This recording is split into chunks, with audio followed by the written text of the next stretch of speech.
کسی طرح انسان کسی نہ کسی مشکل کا سامنا کر رہا ہوتا ہے، اور پھر اچھے حالات بھی ہوتے ہیں، لیکن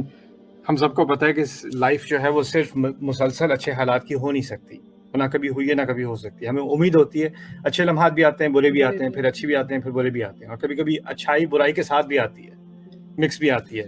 زندگی اتنی اسٹریٹ فارورڈ نہیں ہے نا، تو پھر اس میں ہم سوچنا شروع کر دیتے ہیں کہ اس میں اللہ تعالیٰ کا کیا عمل دخل ہے، اللہ تعالیٰ ہمیں اگر مشکل حالات آ رہے ہیں تو ہمیں کس بات کی سزا مل رہی ہے۔ تو قرآن نے اس کے بارے میں ایک کبھی کبھار ڈائریکٹ بات کی ہے، کبھی کبھار انڈائریکٹ بات کی ہے، اور دونوں کو سمجھنا چاہیے اچھی طرح۔ سورۃ الکہف میں دو کسانوں کا ذکر ہے۔ باغ کو خیال کرنے والے کو کیا کہتے ہیں؟ مالی۔ دو مالی ہیں، ٹھیک ہے، ایک کسان مالی اور دوسرا بھی کسان مالی ہے، دونوں اس کے پاس، ایک کے پاس کھیتی ہے اور باغ ہیں اور دوسرے کے پاس نہیں ہے اتنا زیادہ نا، تو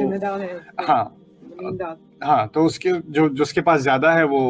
اس کو دوسرے والے کو برا فیل کراتا ہے، اس کو یاد دلاتا ہے کہ اللہ اس سے میرے پاس تو کافی ہے۔ ڈائریکٹلی نہیں کہتا، باتوں باتوں میں، یعنی اس کو احساس دلانے کے لیے، کم طریقہ احساس دلانے کے لیے۔ تو قرآن نے یہ بات کی ہے کہ اللہ تعالیٰ نے اس کی اس بات کی وجہ سے احیط بثمرہ فاصبح یقلب کفیہ علی ما انفق فیہا، کہ اللہ تعالیٰ نے اس کے باغ کا احاطہ کرا لیا گیا، اور پھر اس کے بعد جس چیزوں پہ اس کا اتنا فخر تھا وہ تمام الٹی ہو گئی ہیں۔ درخت اس نے لگائے ہوئے تھے بڑے بڑے، کیونکہ جو کھیتی اس کی تھی وہ بڑی نازک تھی، تو جب تیز ہوا کے اوندھے چلتے تھے تو کھیتی خراب ہو جائے، تو درخت ایسے لگائے تھے بارڈر پہ تاکہ ہوا کے جھونکے وہ روکے، اور جو بہت ایکسپینسو ڈیلیکیٹ قسم کے اس کے جو پودے ہیں وہ برقرار رہیں۔ تو اللہ تعالیٰ نے جب وہ اس پر وہ طوفان لایا تو وہ درخت کھیتی کے اوپر گر گئے، تو جو چیز حفاظت کے لیے لگائی تھی وہ خاویۃ علی عروشیہ، وہ ان کے اوپر گر گئی، ٹھیک ہے۔ اور پھر اللہ تعالیٰ نے کہا کہ وہ اپنے ہاتھ ملتا رہ گیا۔ اب اس میں کئی سارے دروس ہیں اس قصے میں، لیکن اس میں ایک درس یہ بھی ہے کہ ایک پرنسپل نکلتا ہے کہ اگر انسان کسی اور کو کم تری کا احساس دلائے گا اس دنیا میں، تو ہو سکتا ہے کہ اس کی سزا اسی دنیا میں اللہ تعالیٰ دے دے۔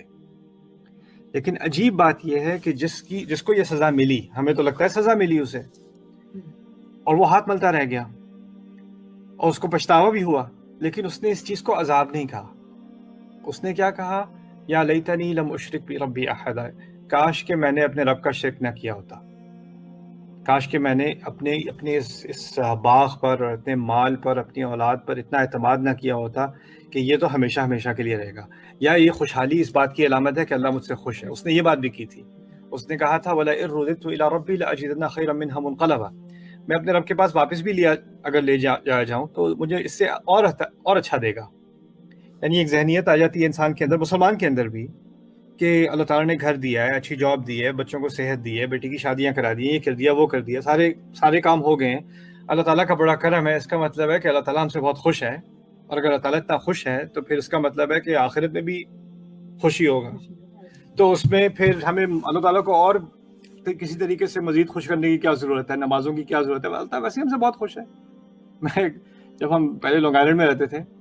تو ایک بندہ تھا پاکستان سے، اس کی امیگریشن ہوئی تھی، وہ وہاں پر اس نے آئس کریم ٹرک چلانا شروع کیا تھا لانگ آئیلینڈ میں نا، مسجد پہ آتا تھا وہ آئس کریم بیچنے، تو اس سے گپ شپ ہوتی تھی میری، کہتا ہے جی میں کافی ماشاءاللہ، ٹرک تو میرا نہیں ہے، وہ مالک کا ہے، لیکن یوکہ کیش میں ہے نا تو میں کافی اپنے پاس رکھ لیتا ہوں، اس کو میں آدھے سے بھی کم اس کو میں دیتا ہوں، لیکن ماشاءاللہ بڑی کمائی ہو رہی ہے۔ تو میں نے کہا اس کو تم ماشاءاللہ کیوں کہہ رہے ہو، تم چوری کر رہے ہو؟ کہتا ہے وہ ہاں میں ٹیکسز بھی، میں کہتا ہوں کہ میں جو ہوں اس سے میں 10% میں ٹیکسز بتاتا ہوں، کیونکہ کیش کا حکومت کو کیا پتہ چل رہا ہے اور کیش کا مالک کو کیا پتہ چل رہا ہے، تو وہ ایسے بھی کافر ہے، اس کو کیا دینا۔ مسجد کے پارکنگ لاٹ میں اب یہ بات کر رہے ہیں نا، تو وہ کہتے ہیں دیکھیں جی اگر اللہ تعالیٰ ناراض ہوتا تو یہ سارے موقع دیتا مجھے۔ اس کے ذہن میں یہ آئیڈیا تھا، اور یہ آئیڈیا اتنا کامن ہو جاتا ہے لوگوں میں کہ اللہ تعالیٰ نے اس کو پہلے سے ایڈریس کر دیا اس قصے کے ذریعے کہ ہمیں اگر اللہ تعالیٰ نے سہولتیں دی ہیں، اس کا مطلب یہ نہیں ہے کہ وہ ہم سے خوش ہے، ہم جو کرنا چاہیں کریں، اور اگر ہم کسی اور کو کم طریقہ احساس ڈالیں گے یا ہمیں اس بات پر گھمنڈ ہو جائے گا کہ ہمارے پاس یہ کیا چیزیں ہیں، تو پھر ہو سکتا ہے کہ ہمارے اپنے فائدے کے لیے، ہمارا فائدہ کیا ہے کہ ہم اللہ تعالیٰ کے سامنے جب قیامت کے دن جائیں گے تو ہمارا دل صاف ہو۔ اگر اس وقت ہمارے دل میں مال تھا یا مال پہ اعتماد تھا تو اس وقت جو کچھ اس دنیا میں تھا اس کا کوئی فائدہ نہیں ہوگا، تو ہو سکتا ہے کبھی کبھی اللہ تعالیٰ نقصان دے دے، بہت بڑا نقصان دے دے کہ دل صاف ہو جائے، کیونکہ اصل سرمایہ جو ہمارا ہے وہ ہمارا دل صاف ہونا ہے۔ تو کبھی کبھی جب انسان کا دل میلا ہو جاتا ہے تو قرآن اس بات کی طرف اشارہ کرتا ہے کہ ہو سکتا ہے کہ بڑی مصیبتیں بھی آ جائیں اور میں اور کوئی اور سمجھے کہ کس چیز کا عذاب مل رہا ہے، لیکن ہو سکتا ہے کہ اس کے ذریعے سے ایک پاکیزگی ہو رہی ہے، ایک گند آ گیا تھا دل کے اوپر،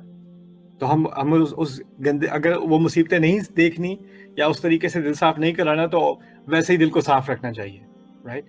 پھر دوسرا، مصیبتوں کے بارے میں قرآن نے ایک عجیب اشارہ کیا ہے کہ جو لوگ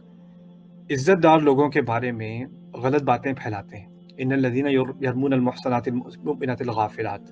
عائشہ رضی اللہ تعالیٰ عنہ کے اسکینڈل کے بارے میں جو انہوں نے ذکر کیا اللہ تعالیٰ نے، اس میں انہوں نے اشارہ کیا کہ جو لوگ اشارے سے بھی عزت دار لوگوں کے بارے میں کچھ بات کرتے ہیں، اور یہ اصل میں کیونکہ ہمارے ہاں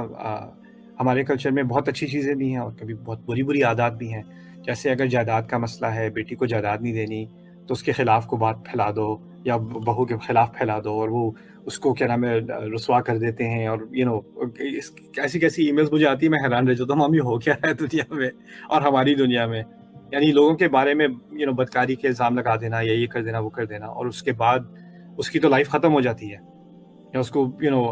اب کیوں دیں گے اس کو کوئی بھی حصہ جائیداد میں، یا اب کیوں دیں گے اس کو کوئی جو اس کا حق تھا یا جو بھی تھا۔ تو لوگ کسی بھی مقصد سے یہ کریں، یا جیلسی کی وجہ سے کریں یا پیسوں کی وجہ سے کریں یا کسی بھی وجہ سے کریں، یا اگر تہمت ڈائریکٹلی نہ بھی لگائیں، انڈائریکٹلی بھی لگا دیں، اگر اشارے سے بھی کہہ دیں، یعنی یہاں تک کہ نظر کے اشارے سے بھی کر دیں، ان کو دیکھو توبہ، ایسے بھی کر دیں، تو اللہ تعالیٰ نے ایسے لوگوں کے بارے میں کہا ہے لعنوا فی الدنیا والآخرہ، دنیا اور آخرت میں دونوں میں لعنت کے مستحق ہیں، ان پر لعنت ہوگی دنیا میں اور آخرت میں۔ کئی سارے گناہ ہیں قرآن میں، چوری کا ذکر ہے، قتل کا ذکر ہے، اور چیزوں کا ذکر ہے، لیکن آپ کو عام طور پر یہ نہیں ملتا کہ اللہ تعالیٰ کہتے ہیں کہ اس کی سزا دنیا اور آخرت دونوں میں دی جائے گی، اور وہ بھی اتنے سخت الفاظ میں کہ لعنوا، کہ ان پر ایسے لوگوں پر لعنت ہو۔